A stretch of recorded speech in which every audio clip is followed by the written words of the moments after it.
नमस्कार मंडळी, श्री स्वामी समर्थ.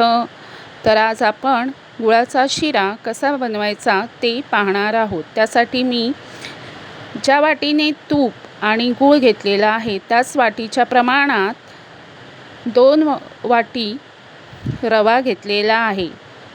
तर प्रमाण असं आहे: 2 वाटी रवा, 1 वाटी तूप, 1 वाटी बारीक चिरलेलं गूळ आणि काजू बदामाचे तुकडे. ह्या प्रमाणात मी सगळं साहित्य घेतलेलं आहे, जे तुम्हाला स्क्रीनवर दिसत आहे. तर शिरा बनवण्याच्या आधी आपण 4 वाटी पाण्यामध्ये पाणी गरम करून घ्यायचं आहे आणि त्या गरम पाण्यामध्ये गूळ चांगलं विरघळून घ्या. आता एका कढईमध्ये तूप गरम करून घेऊया आणि त्याच्यामध्ये काजू बदामाचे तुकडे चांगले लालसर होईपर्यंत तळून घेऊया. आता हे तुकडे बाजूला काढून घेऊन त्या तुपामध्येच आपण रवा चांगला भाजून घेऊया. रवा चांगला लालसर भाजून घ्यायचा आहे.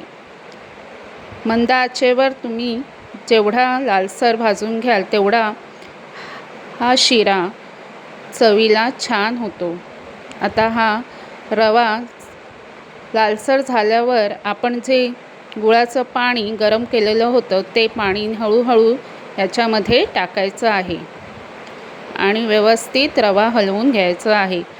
आणि त्याच्यानंतर आपण त्या भाजून ठेवलेले काजू बदामाचे तुकडे त्याच्यात टाकूया. हे झाल्यानंतर तुम्ही त्याच्यात थोडीशी वेलची पूडही टाका. बघू शकता अशा प्रकारे आपला शिरा कसा मस्त मऊ लुसलुशीत झालेला आहे. थोडा वेळ झाकण ठेवून त्याच्यावर पाणी ठेवा, म्हणजे शिरा अजून सुटसुटीत होईल.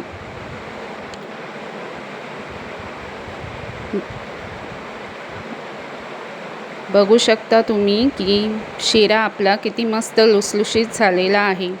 हा शिरा अगदी सत्यनारायणाच्या पूजेला जो आपला तीर्थप्रसादाला शिरा देतात त्या चवीचाच होतो. तुम्ही पण करून बघा, तुम्हाला नक्की आवडेल आणि मला कमेंट करून नक्की सांगा कसा लागला. तर प्लीज माझ्या चॅनलला सबस्क्राईब करा, लाईक करा आणि शेअर करा. थँक्यू.